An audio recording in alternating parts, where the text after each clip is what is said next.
Menungso kok kepengin disenengi Allah Ta'ala iku kudu duwe akhlak sing apik. Cek iku bocah enom, cek iku wong tuwa. Lah, salah sijine tandha nek wong iku akhlake apik yaiku dadi wong sing loman. Loman karo sapa wae. Terutama karo wong ngalim, terutama karo kiai.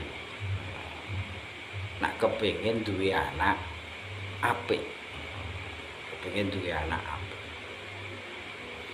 Nah, loman karo kiai iku kok ora krana definisine menungso ngono gak. Iku mono perintahe Allah Ta'ala.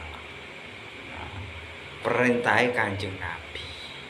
Awake dhewe dikon loman karo kiai, dikon loman karo wong alim-alim, iku mono perintahe Allah Ta'ala, ya perintahe Kanjeng Nabi. Duduk perintahe kiai. Duduk perintahe kiai.